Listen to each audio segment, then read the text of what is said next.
What's going on, guys? We're saying back a brand new video, and today we're going to be reviewing the first day of testing from Barcelona ahead of the F1 2015 season. So it was a very action-packed day today. We had a lot of drivers swapping around. We had a huge crash between Wolff and Nasr, which I'll come on to a bit later. But let's first of all talk about the timesheet and run through it and just analyse each of the 10 drivers who took part in today's test. To start off, then, Pastor Maldonado setting a 125.011 to go quickest, and that's definitely pretty impressive, to be honest, from Pastor Maldonado. Of course, only setting that time on the soft tyres when most other people are on the mediums, so I wouldn't read too much into it, but it was still a really great effort from Pastor Maldonado. He managed to overcome some problems early on. They actually stopped on track twice, I believe, and they brought out the red flag. So a pretty good day in terms of timesheets. A bit of work to still do on reliability, but an overall pretty good day, to be honest, especially when you hear about other people's days. Lotus certainly had a really good day. So in second then was Kimi Räikkönen. In the Ferrari, he managed to do a 125.167, but that was on the medium compound tyres, so even more impressive than Maldonado's lap. He managed to do 73 laps, then some more laps from the Lotus. A great effort from Kimi Räikkönen. Ferrari are just building and building momentum. It's certainly just an amazing job for them so far.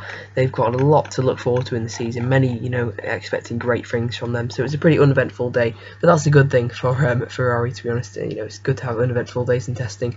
Means little problems. In third was Ricciardo. Again, a pretty uneventful day. Had a few problems early on, but he soon got going and got 58 laps in the Red Bull. In fourth was Sergio Perez in the Force India. Took over from Pascal Wilhelm, who went to Mercedes. Sorry, I really can't pronounce that name. But yeah, basically Pascal went over to Mercedes because Lewis Hamilton was feeling ill.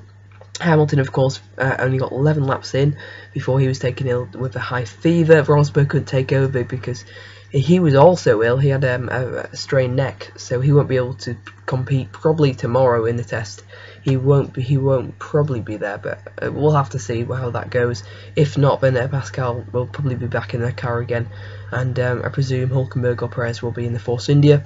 But yeah, we got to see Perez then managed to set a time that was fourth fastest, getting 34 laps in the afternoon. Felipe Nasr in the Sauber got 79 laps in. A really great day, just apart from one incident with Susie Wolff, which was totally Nasr's fault, to be honest. No one else you can really blame, to be honest, but himself.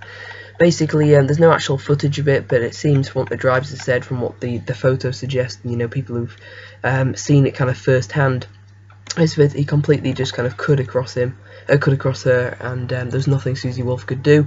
But yeah, just a rookie error really from Felipe Nasr, to be expected, I suppose, from rookies. But certainly, we definitely don't want to see anything like that in the real kind of race, the proper races. So hopefully we won't see anything like that. But I'm sure he'll get all those problems ironed out. And sixth was Max Verstappen in the Toro Rosso, setting a 127.9. No blistering pace from Toro Rosso, but another day of just solid running. They managed to get 94 laps in, so that's certainly not a bad effort there from the young Dutchman. Of course, the youngest person, the youngest driver on the F1 grid. Not bad there, setting a time sixth fastest. Pretty good day for Max Verstappen. In seventh place was Jensen Button in McLaren. Quite surprising, to be honest. He started off really well, was kind of topping the timesheets earlier on, and then all just went really bad. Something went wrong with the MG UK. They're probably not going to be running that much tomorrow either. It's probably going to be a similar day. Until Saturday, they won't have the problems fixed. So another really bad day for McLaren. After starting off so promising, it really could have been a special day for them, but sadly, it just wasn't to be.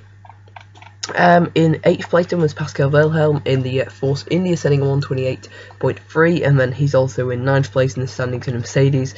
So he couldn't beat his Force India time in his Mercedes, but anyway, he got 48 laps in for Mercedes and 32 for Force India. So he's got some good experience in an F1 car, and both Mercedes and Force India they're getting some good data. Of course, Force India running their 2014 car. With their 2015 livery. We didn't actually see their 2015 front nose, which surprised quite a few people. In 10th for Susie Wolff, only, I want to say only, she got 86 laps in. That was the second most of anyone. She just basically had a really great day. She did everything right, but just, kind of taken out by Nasr. Nothing as she could do, but yeah, just, just a brilliant day for Susie Wolff. Just kind of the perfect test driver, just filling her job description and, doing what she has to do to the maximum. So all credit to Susie. In 11th was Lewis Hamilton, just taking 11 laps and doing a 1:30.4. So that rounds out then all the action. There was plenty of action there. Drivers swapping around. We saw a crash there. Two Mercedes drivers have been taken ill. So yeah, pretty eventful day. Hopefully we'll just have just as an eventful day for day 2. Hope you guys can join me for that. Leave your thoughts on day 1 and down in the comment section below. But I'm Mr. Racing. I'll see you guys next time. Goodbye.